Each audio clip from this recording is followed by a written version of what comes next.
All right, I'd like to welcome everyone to today's session. And I'd like to remind you that this session is being sponsored by AMMEA, the Advocates for Music and Music Education Association, where our mission is to cultivate, support, and enhance music and music education in the state of South Carolina particularly, but nationwide as well. And we do this by fostering academic partnerships, professional learning opportunities, and resources for the classrooms. Today's host will be Mr. McCloud. And Mr. McCloud, if you're ready, we're ready to begin. Good evening to everybody. We're a little late. We don't normally do it 2 o'clock, but it's 4 o'clock, so that's good too. Today it gives me a privilege and a pleasure to introduce my percussion teacher when I was in college back a few years ago. And he hails from Jacksonville, Florida. And most people don't know that he and Dr. White were in the same band. That Stanton High School band was a great band, and they live in the same neighborhood. And Dr. James didn't start playing percussion until he was in 10th grade. That's when he actually started. He didn't know I knew that, but I know that. But he's a professor of music at Florida A&M University. He served as assistant to the chairman. He's the assistant director of band. He's the director of percussion and the percussion ensemble there. He graduated from FAMU, of course, with a Bachelor of Science in Instrumental Music. He later earned his master's in percussion performance and his doctorate from Florida State University. And he's done additional studies at the University of Illinois in Champaign, Urbana. Dr. James is active throughout the Southeast as a percussion consultant, clinician, an adjudicator, and a solo artist. He has served as a teaching fellow at North Carolina Central, at Fayetteville State University as well. And he served as percussion with the Big Band Band in Tallahassee, and he's played with the Albany Symphony Orchestra as well. He has co-published the entrance routines for marching bands. He is a superior, accomplished percussionist, and we certainly are very fortunate to have this gentleman here with us today. Welcome, Dr. James. Thank you for being here. If you want to say something before we ask you the first questions, or you can just tell me and we'll get started. Okay, thank you very much. I would like to take this opportunity to thank you and Mr. Stackhouse for having me. When you called me a couple of weeks ago and asked me to do this, I'm in this, I have my own little epidemic going on with this virus situation as far as this online teaching and all that, but I told him I'd be glad to do it. So here I am, and we'll try to make the best of it. Hope I can at least answer some questions or shed some light on whatever I have experienced, and so we'll take it from there. Okay, Dr. James, we'll begin. And Dr. James first got the call in 1964 to go back to FAMU and become the percussion instructor. And I learned something different today, new today, that he spent, for all the directors out there, he paid his dues. He spent 1 day at the high school that he taught, and then Dr. Foster called. So he really paid his dues. So he's earned that. Dr. James, what are the differences with students that you teach now compared to 10 to even 20 years ago? Well, in general, this is a new student that has come along now. We had, when I came along, we had diehard band students, their heart and soul was really into, if they were in the band. Now, the students now, the type experiences they have in grade school is a little different from some experiences that they have now, whereas physically they not as strong and as intense as the kids used to be now. In a lot of ways, they are smarter, and some of them have good music background and exposure, but it's their personal, I guess, intensity and really desire. It's a different, from that standpoint. Okay, how do you address the snare drum grip when you get students from core and traditional style bands? Okay, now that is a problem sometimes. and especially for marching band is concerned. But if it's really not a problem, if it depends on, in our case, we kind of dictate the way we carry our drums. Now, if your band is using harnesses or carriers, it really doesn't matter whether you use a match grip or a traditional grip. They used to have the theory going around that the advantage of the match grip over traditional grip is that it's easier to transition to mallets and tympani. That's not so. That's a slightly different technique. But and also, if we sling our drums, and a lot of HBCUs, most of them, they carry their drums on a sling, so the drums automatically tilt at the right angle. So you have to use traditional grip in marching to get playing leverage rather than trying to play with match grip. Now, what I do at FAMU, when students come there with no traditional grip experience, sometimes they transition to other instruments like quads and maybe tenor drum, sometimes bass drum, and whatever, if they really want to make the section because they sort of have a disadvantage of keeping up and jumping on board with a kid who've been playing traditionally, let's say since 8th or 9th grade. So what we do use, I teach traditional snare drum grip. But in symphonic band and ensemble, they can use either one. Yeah. Okay, the next question is during the band warm-up session, percussion players, especially during marching band, are overlooked regularly. We've spoken about this. What would you suggest directors do to engage them more, since most warm-ups don't include them? That's a very good problem and a very interesting issue. Now, what we have done at FAMU over time, we have sort of made our warm-up a part of the band warm-up. Because we're not going to have nothing but chaos back and disturbance. That's why percussion sections sometimes have a lot of distractions. They have nothing to do. They're musicians too. You playing music, you just don't use percussion when you want to play beats. You remember me, Mr. McCloud, that was my philosophy. Percussionists are musicians too. I had to print that to the bottom of all my percussion ensemble programs. We are musicians. So if you find a way, even with the warm-up, if the percussion section can find a competent type warm-up scenario that will complement the band as they warm up, then definitely let them be a part of the warm-up. Mm-hmm. Okay, how would you describe FAMU drumline style? Okay, now our style is primarily, I guess, we play open style playing. No matter what tempo, we play open. And we play basically rudimental technique, okay?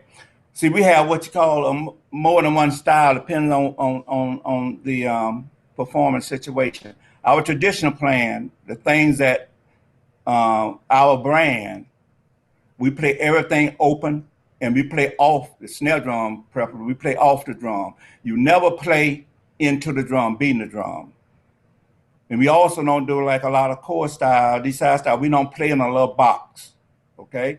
We play what we refer to as with intensity, so to speak, without overplaying, pounding. So we try to play everything open style, even when we're playing up the tempo. But now when we do featured percussion things, drum section of drumline feature, then we use different components. We use different rudimental styles and other things like that. But the basic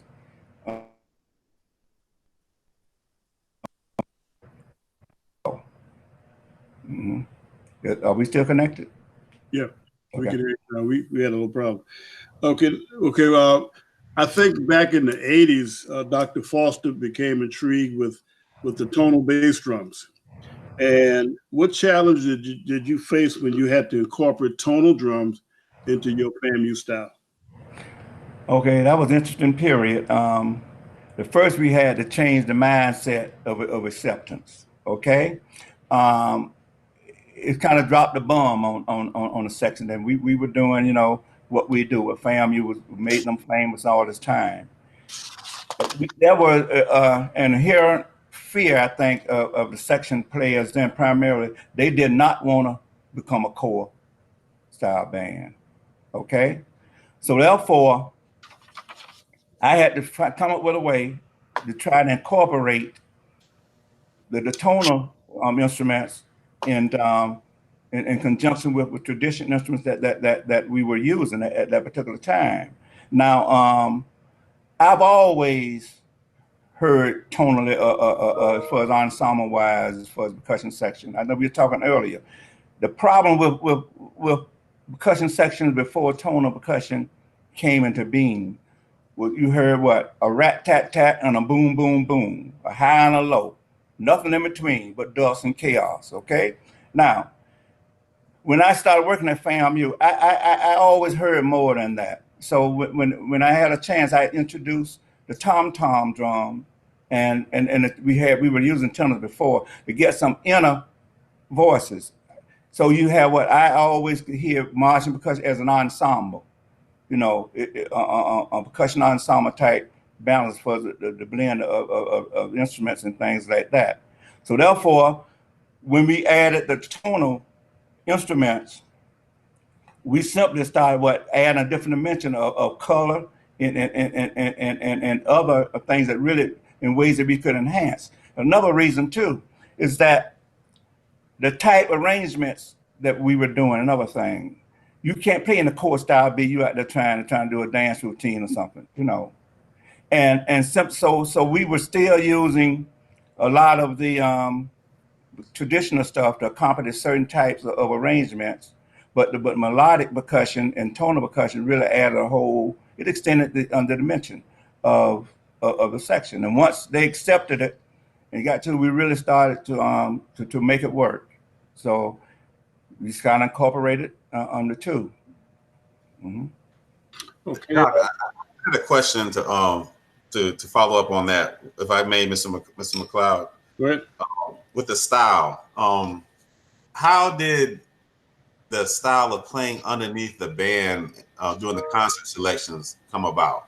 You know, like I listened to FAMU for years, and when I was in high school, I was always amazed at how, you know, the percussion section sometimes being over 50 students in that percussion section, and you would not hear them doing the concert selection.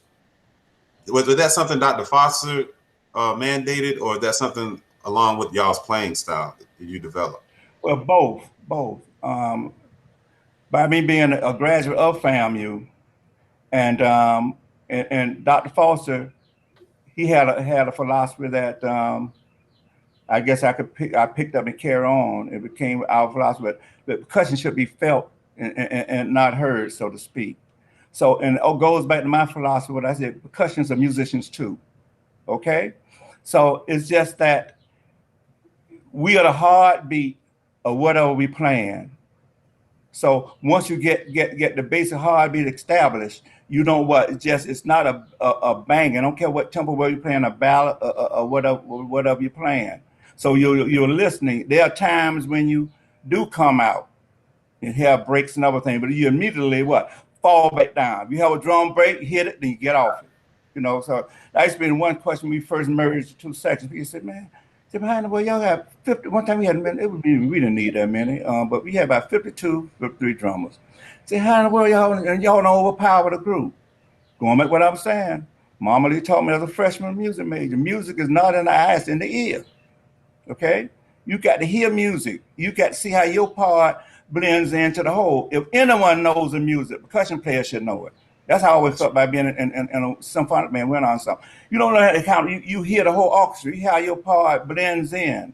So we have that notion that we always trying to blend into the music, even though it's a marching band, and we stay on point that way. So when we perform with the marching band, it doesn't become overpowering, even at using drum breaks and even dance routines. So that's basic notion how we approach accompanying percussion parts. With Dr. James, since most drummers consider themselves masters, how do you assign instruments to the college students so as not to offend their egos? Well, old saying, One time, probably once a guy told a friend of ours, say, you know what, that guy, he's a legend in his own mind. And I always remember that saying, okay?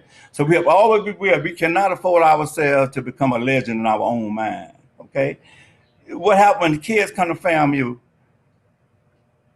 everybody is good. I used to tell the freshmen, I said, you know what, we have to redefine good.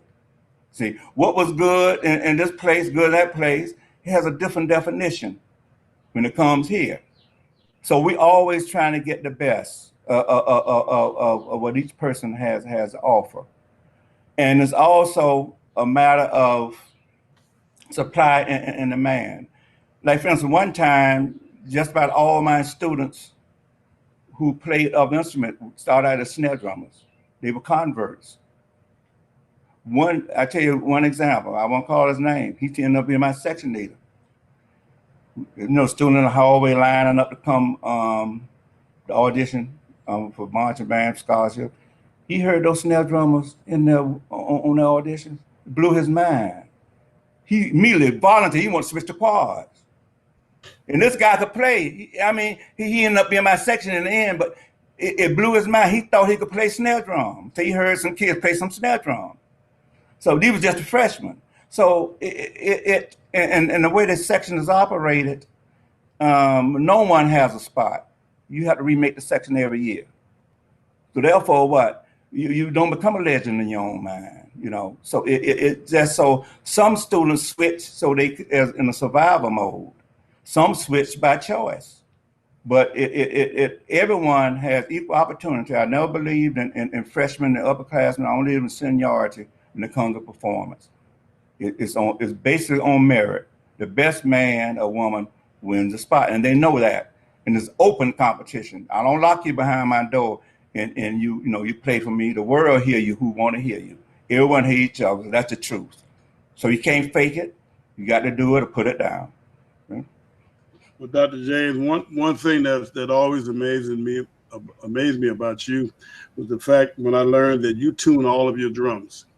And when people hear the drum line at FAMU, they know that the drums have to be tuned, but what they don't know is that you tune all of them. Would you explain to us your process that you go through when you do that? Yeah, believe it or not, sometimes Prof. Baines always get on and say, man, train somebody to do, you doing all the way, you train somebody else to do it. But see, I guess I'm so particular about certain things. And when I tune my drums, like I say, tuning to some extent, like apples and oranges, it depends on matter of taste, okay? But when I tune a drum, I try to tune, first of all, you have to have drums in tune with themselves. So you try to get all the snares tuned on the same basic level pitch, then the same thing for your toms and tenors, of course. You have to tune the tonal bass individual and the quads. I use tune those in thirds. So it's simply a matter of when I tune, I don't want to know how the drum sounds. Oh, while I'm standing over playing, that's no good. You want to tune that drum so if the sound carries to the stand. You playing to the stands. You're not playing to yourself. See, if you tune that drum, they're too high a torque. It's like a tabletop. It's real articulate, this and that, but it doesn't have any projection. If you don't put enough tuning to it, then you have a real ragged sound. Is not very articulate. So you try to tune as far as snares are concerned. I'm talking about snares. Then you have to first of all, you have to get the drum in tune with itself. See, and then you tune it with other drums. You have to tune. Tuning does not mean. Can you hear me? My thing is going out. Can you hear me? Yeah, we hear you now. Okay. Tuning is not just tightening up the top head and the bottom head. Okay. You have to tune it in such a manner that you get good response, and your bottom head have to have different tension compared to your bottom head, because that the head is going to vibrate. So the snares, then you have to tune your snares. So you have to tune the whole instrument. Like brass players, you see where they have to pull out slides, get certain notes and valves and tune. So it's the same basic notion of tuning, and then you tune like instruments as a group. Then you voice them as to how you want ensemble sound to sound. So that's basically what I do. It's not so much A, B, C, D, E, F, G type note. You get your, if I'm tuning my tonal instruments, my bass drums or my quads or quints or whatever, once you get that fundamental pitch, then you build your other pitches on top of that, like an overtone series type approach to the whole thing. So therefore, when we begin to play, each part can be heard. You sit back in the section, you can hear the tenor drum part. You can hear even the Scotch bass drum part. You hear that part because each part has its voicing, and when they blend together, try to get a complete ensemble section. So that's sort of, and I know how I want it, so I just sometimes do it myself, you know. So that's 50 drums. Okay, well that's good. The next question: what kind of drum head would you recommend for your? We're going into marching season. Drum heads, the kind of drum heads you would suggest that directors use. Well, on snare drum, I use white max. And the reason I use white max, one thing about using regular heads, plastic heads, and things, you can get the sound, but the durability is not as great when you use like white max. I used to use flam heads. The white max is sort of a takeoff from the flam with a little thinner head, mallet and stuff, and Teflon type head to give it a little more sensitivity and response. And it's also have the bass drum heads tone as far as the tone of bass drums, not using the regular. I guess plastic heads using the same thing. I even wrote to make sure I had the right thing in case you asked me that. Now I use a Power Max as far as on the tonal bass drums right now. I use a Power Max. So like I said, it gives a little more. Before then, when we had the Yamaha drums, I had to not only tune but muffle each drum. You had impact strips. You don't even see that anymore. Sometimes you would see, when you didn't see it, it was done properly on the inside. Sometimes you would see sections have the impact strips and everything on the outside. See simply to absorb some of the overtone and try to get a good pure sound. So I use those Power Max bass drum heads, and I use white max snare drum heads. And for my tenor toms and quads, I like those clear pinstripe. They give pretty good resonance and sound and projection. So those, but people have different choices. I use Remo. A lot of people like Evans and other heads. But whatever works best for you and whatever gives you the sound and response and other stuff that you're looking for, then I would recommend those for you. Mm-hmm. What about drumsticks and mallets? Okay, drumsticks we use 3S drumsticks for the field. So we've gone through different types of drumsticks. Now, what do we use? I use that the guys sometimes decide. We've used all kinds of silver lovage, silver fox, a lot of different types of sticks that we have used over the years. But the main thing there are 3S. Some people like longer sticks. Some people like shorter sticks. It's just a matter of which one maybe your section may prefer using. But the main thing that they have good balance and weight when you purchase the sticks. And another thing you have to watch when you purchase sticks too. Regardless of the brand. On what I call the neck of the stick, stick you look at, you got with the bead, the head, the neck, shoulder, and the gripping area. That indented area under the head of the stick, make sure that the wood grain is solid. That's where you have most stick breaks. You hit rims and rim shots, other things like that. So you have less chance of stick cracking and splintering. Avoid sticks that have knotted wood on it. Sometimes these sticks have a piece, a knotted type wood grain. All of those things simply attribute to the overall longevity and sometimes the wear and tear on the stick. And also, of course, as far as the weight, and also make sure that the sticks are not warped and simply around all the way around. So both sticks should have, you'd be surprised, they'll look the same because they're mass produced, but sometimes the weight is different. So you try to make sure they're balanced. Could you expound on the hybrid and traditional rudiments? Well, let me tell you about rudiments. The way I look at rudiments. Rudiments, you look at it from standpoint, it's not an end. It's a means to end as far as technique is concerned.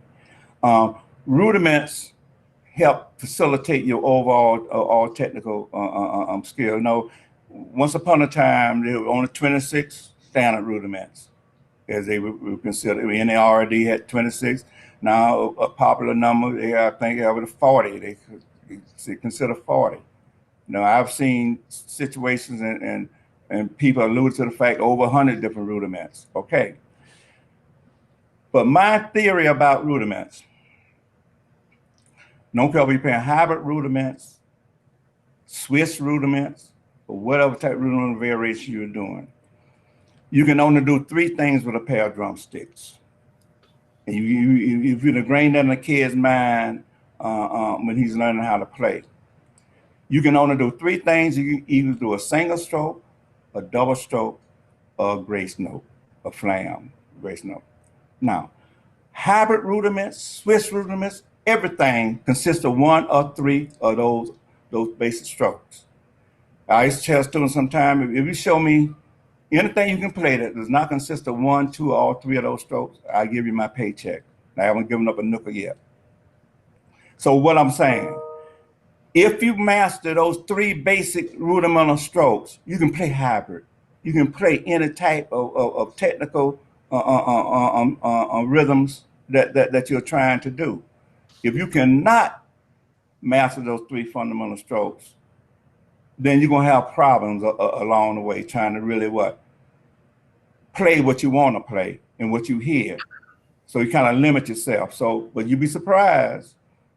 It's very boring when you learn how to play mama, dad, that's right, left. You know, half of your life seem like, but you in single strokes and getting that grace note, that flam. So many people play flams incorrectly, you know.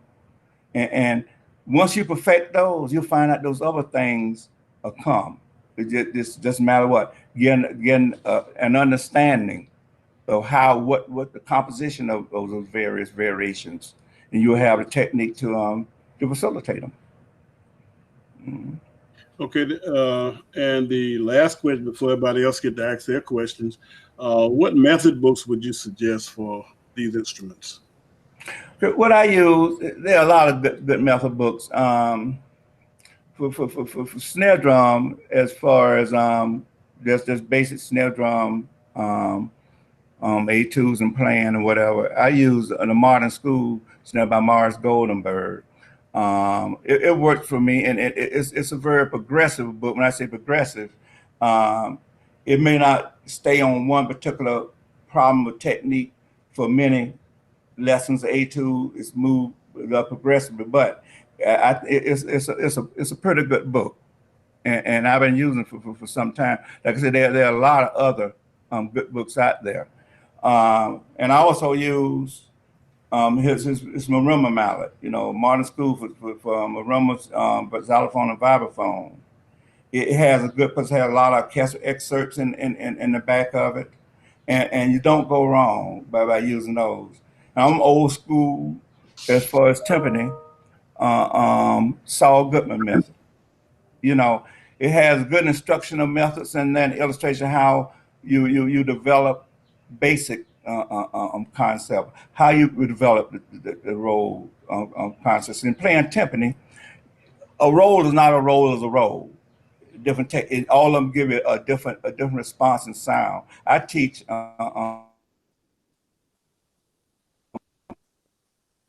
like you play a tenor drum, pound. It's too heavy and bombastic.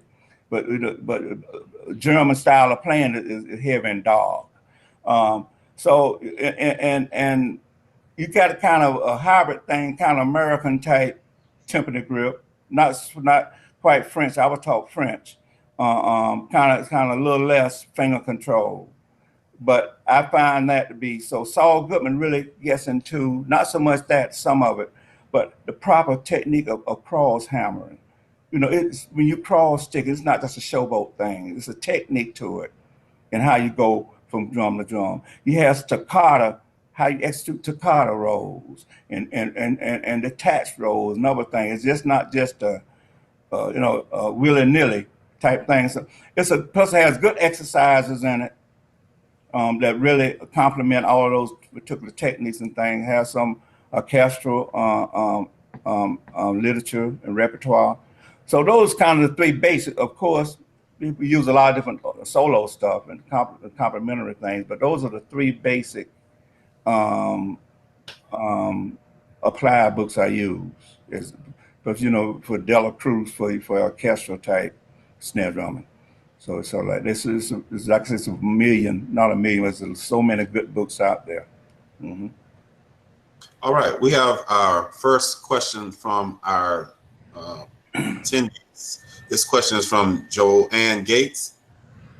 Hi. Hi, how are you? Okay. I'm fine. Great. So this is my question. So let's approach the Drumline movie. The movie Drumline gave students the impression that they don't have to read music in order to be in the marching band. So once they get to concert season, a lot of people have trouble with reading. And so my question is, how do you approach that? And have you saw problems with that since the movie Drumline came out? Hear about Drumline. Drumline used a whole lot of our stuff and other thing, and the people produced Drumline. I knew them personally, and the hands of Cannon and everything heard was played by one of my former students, Jason. The whole soundtrack was his playing.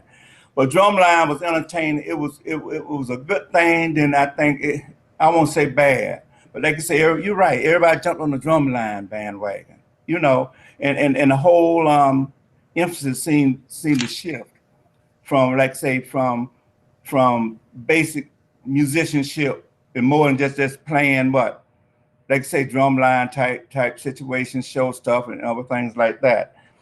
So that is one of the greatest problems I have when they come up to the university level, is that you wonder, you ask yourself, well, wow, sight reading is becoming a foreign language.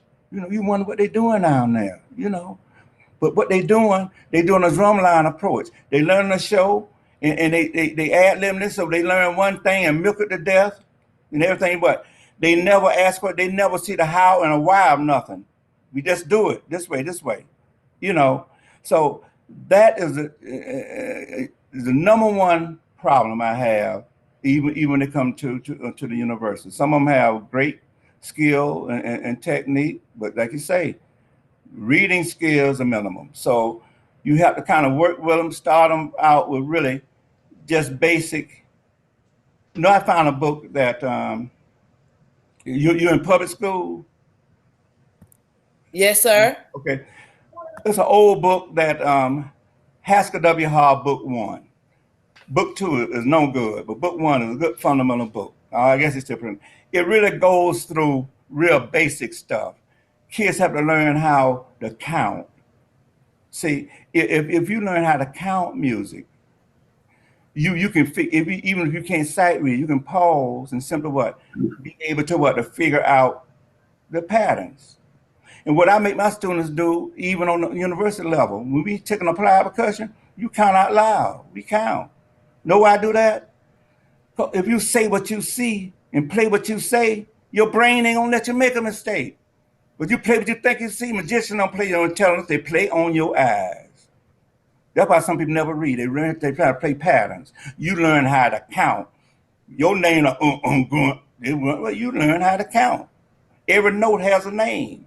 Every note has a value. Every pattern fits into a scheme and a flow of the music. So you get the kids to not just think beating and thinking isolated patterns, but we have rhythmic phrasing. We have all these things. Rhythm is so fundamental. Like, you know, which came first, the chicken or the egg? You know, you can't have music without rhythm and vice versa. So you can get a group of notes, change the number of the rhythm, you change the whole flavor. So it's a task. I can imagine what y'all going through, because we get the byproduct of it on the university level, and that is a problem, and it's becoming more of a problem than it used to be in some ways. Mm-hmm. Doc, you've been at Florida A&M for over 50 years. I've always wanted to know the answer to this question. How did what we know as the rattler come to be?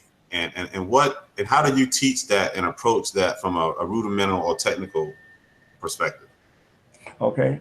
Now, the rattler was there when I came as a freshman. So I really don't know specifically who developed the rattler, but it's sort of an introductory type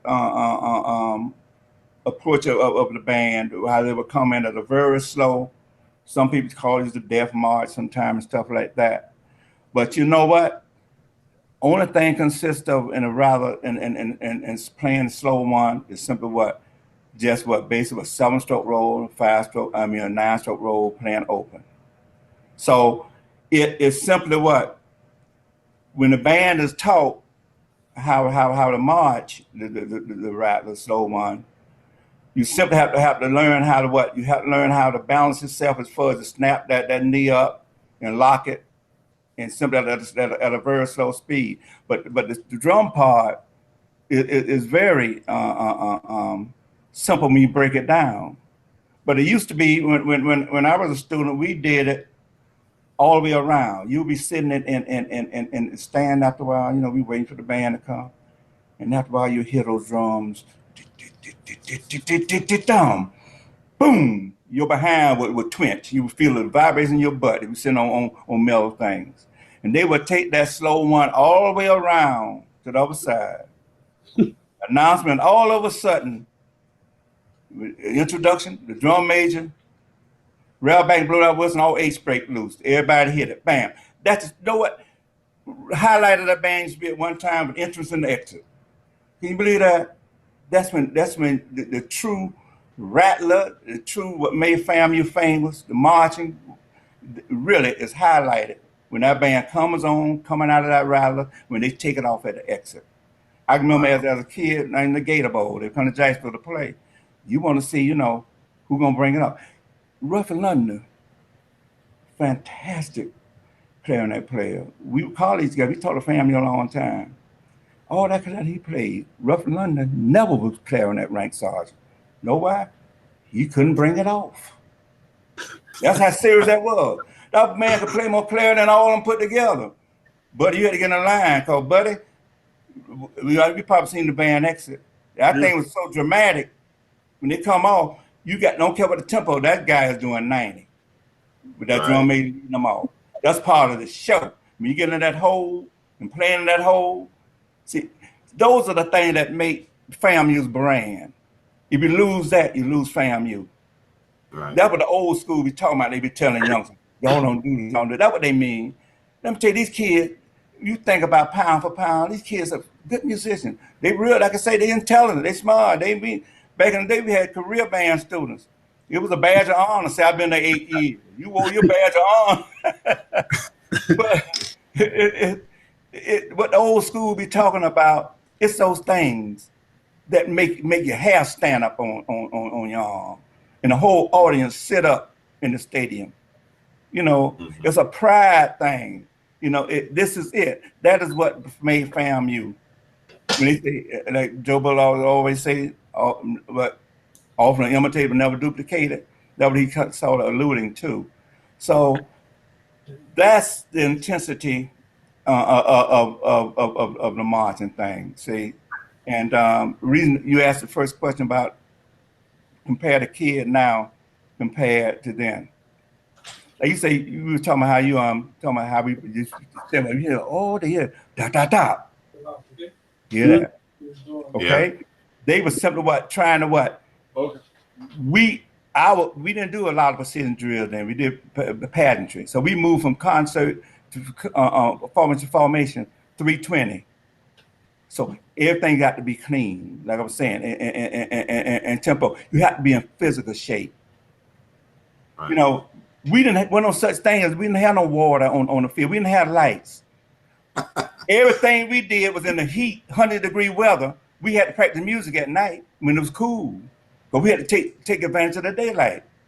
We didn't have no bathroom on the field. We didn't have no running water. And I look back, hindsight, how we made it. But you didn't think about it. That was it. And I had a saying I would tell people, I believe that to the day. The 100 is not for everybody. That's what I mean by that. It's not for everybody. If you didn't have that heart and really, you got to make your contribution, it's not for you. Because number one, you're not going to stay there. You're not going to be willing to put an investment, that's going to take the rewards. That was a sort of loss from when the old guys talking about the old school and new school.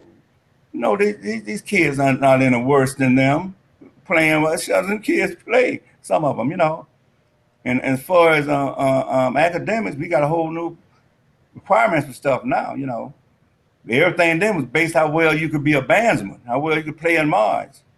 Well, you don't even got a chance now if you can't do certain things. So it's just that those are the things that sort of made FAMU. When you saw FAMU and you want to be a part of that. I used to want to play trombone when I first started. I started getting in the band. Know why? I never get FAMU band would come to Jacksonville in the parade for the Gator Bowl game. I would see those trombone players turn that corner on Broad and Ashley. It looked like everybody was 6'6" or 6'7". They look, and I mean, these tall guys, and they would sound like Clydesdale horses. You'd be freaked out. You'd think, wow, I want to play trombone, man. Them cats look good. This and that, My brother played drums. I guess not about an instrument. I played drums, okay. But I mean, those are type things that make FAMU incomparable. When they say incomparable, see, and like right now, people don't know the how. A lot of time kids used to come and back in the day, they thought they knew what we did. They thought they knew how to play the cadences. They thought they knew how to march together and find out how it's done. They find it's a whole different world. So that's sort of the FAMU brand type thing, okay? What would you consider, I guess, is the main difference between the Marching 100 today and let's say the Marching 100 from 1964? Well, a lot of the show setup is a little different. Okay, 1964. One thing, FAMU, we always had a show plan. Dr. Foster believed in first we got a theme before we got a show. Right. We have a meeting. Hey, what the theme of the show is going to be? We got a theme. Then we build what the show around the music around the theme and put the formation everything around the theme. So then we develop that. Okay, now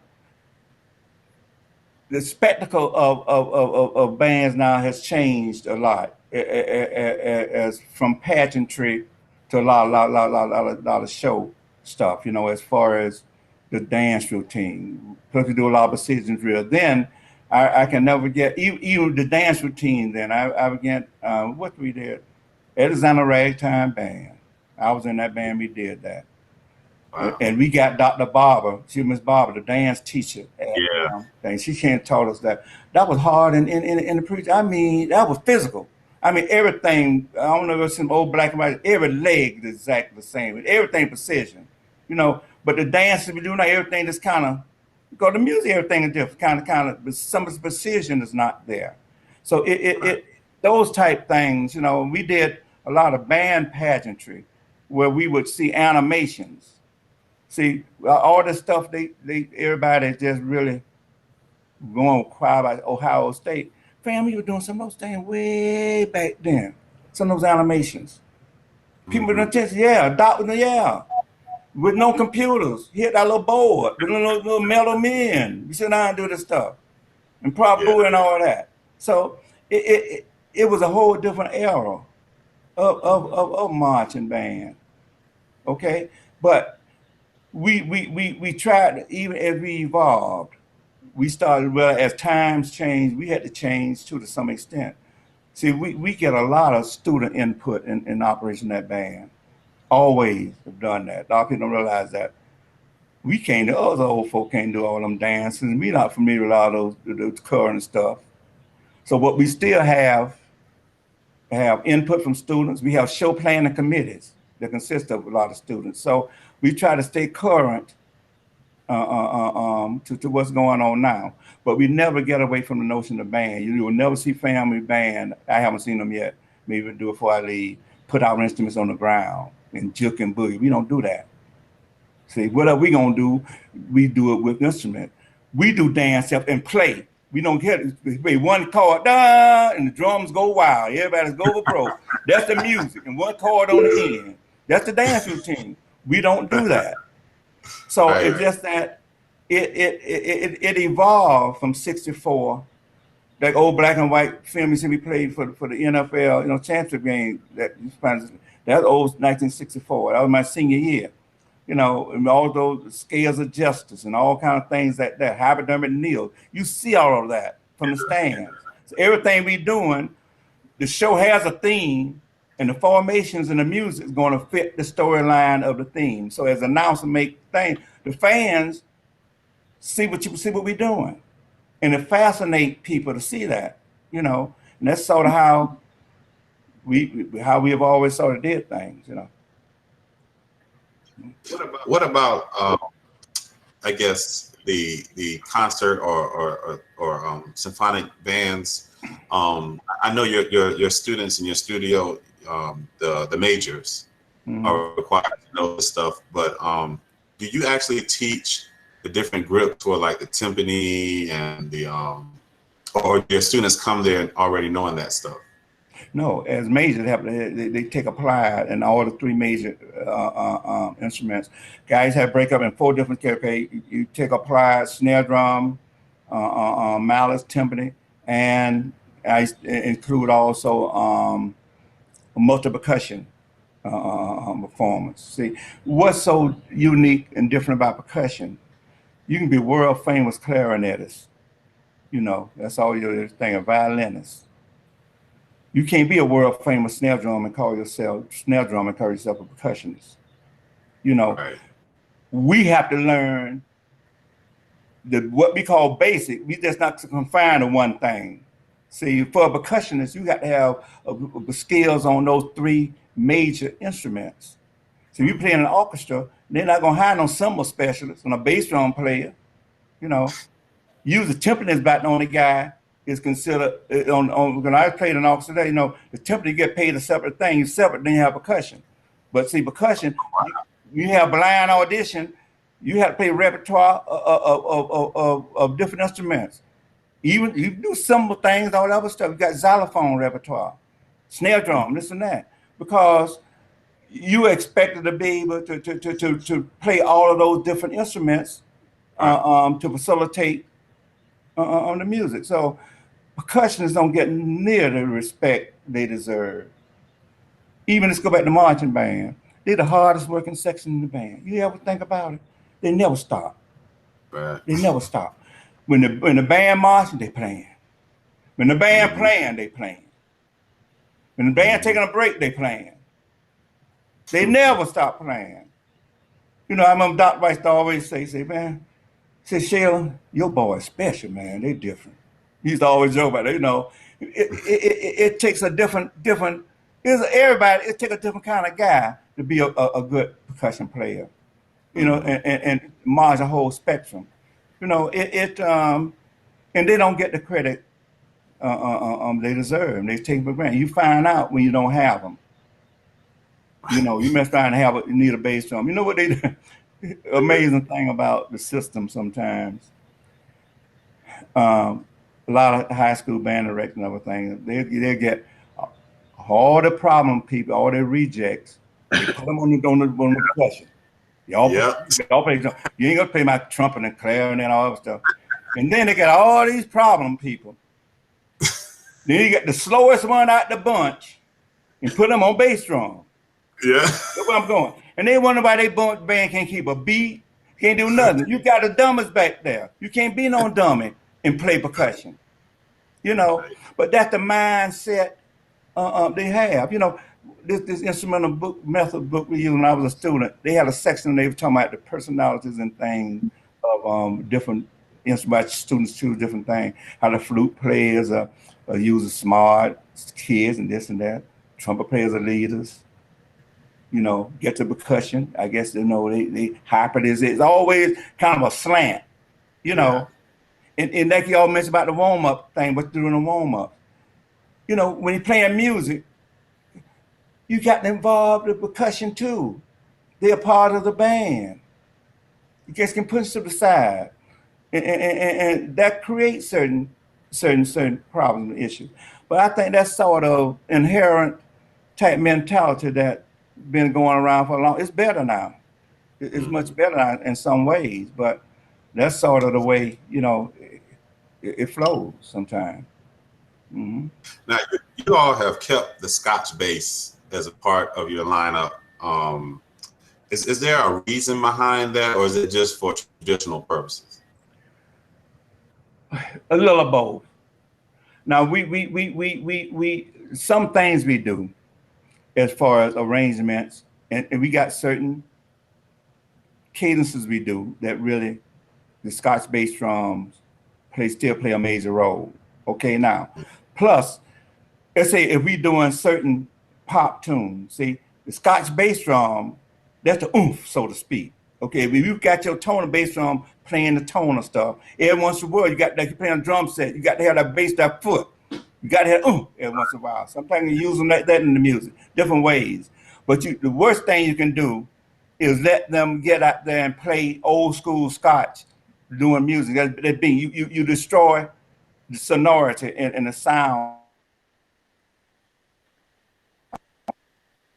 That's the problem we have when we try to incorporate it. See, I would have had to fight everybody had gotten rid of my Scotches. See, but all that thing, family band, all that sound they had, people don't believe we only have 4 Scotch players. We have no 12 bass on that sound. It took a special beat to the heart. They won't give it. That was their life. So I had to find a way how we could, satisfy Dr. Foster and we and also hold on to certain. They say the FAMU sound when the guy made that thing with FAMU. A lot of those things was implicated. Why FAMU sound certain ways? I never was in Paris. Dean Paris, he's in a hotel. They was on the main strip. List for the bands to come. So he was in the hotel room. Somebody say, "Is that FAMU?" He said, you see the band say, "No, not that FAMU." So they kept listening. I made him in some other country. So after a while, he heard them drums. He heard that drum. He said, "That's FAMU." He said, "We heard them drums. No other section sounded like FAMU." Before he could see FAMU appear, they knew that was FAMU by that sound. He was our dean. I guess listened to FAMU.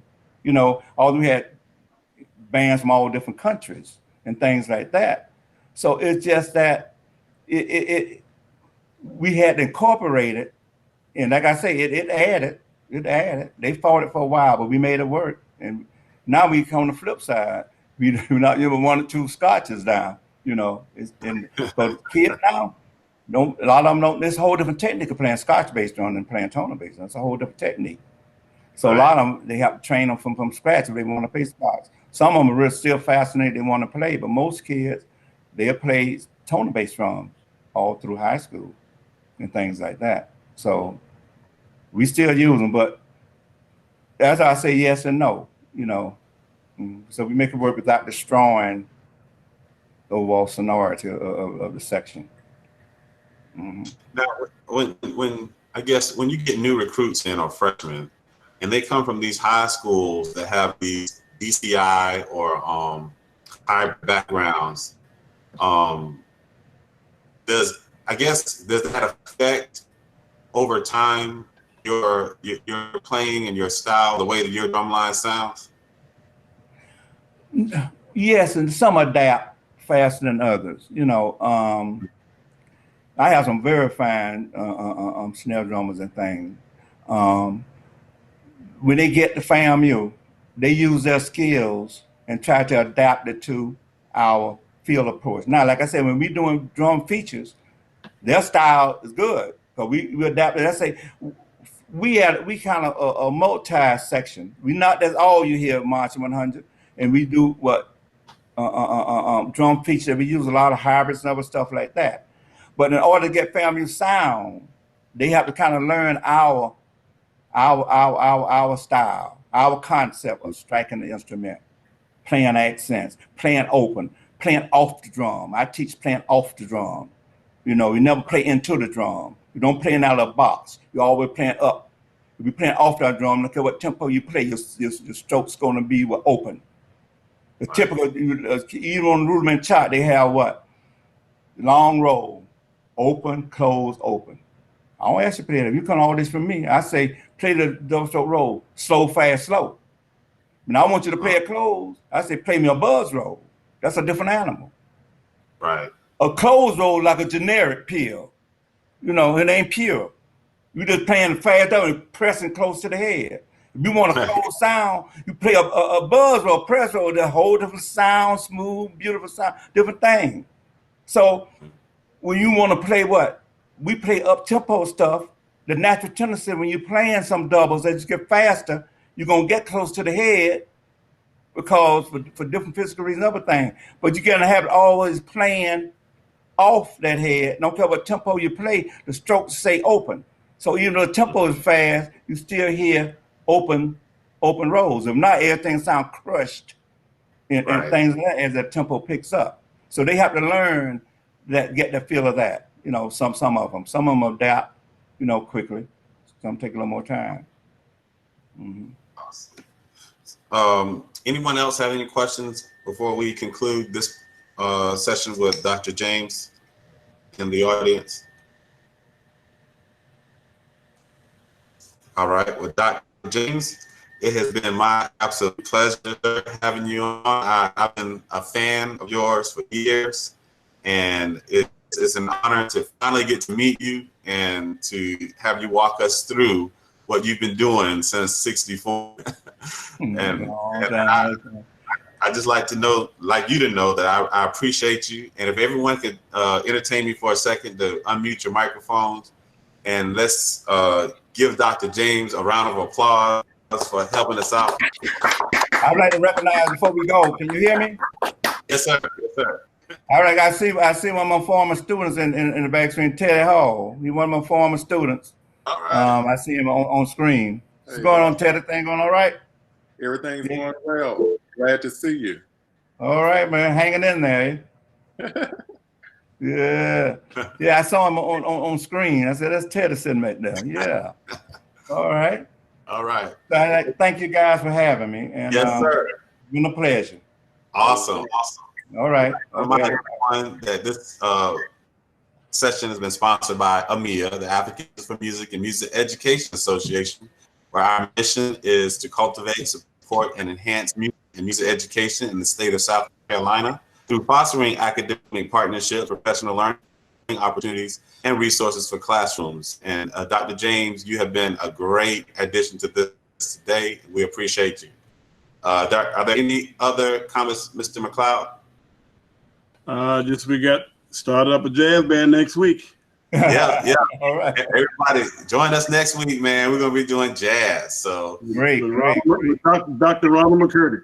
Oh, McCurdy. Oh, that'll be a blast, man. McCurdy. Oh, yeah. Yes, all sir. Right. Okay. Yes, sir. All right. Thank you, Dr. James. Go in and stay safe, man. Y'all stay safe. All right. Yes, all right. Sir. Okay. Hey, Doc. All right. Bye-bye.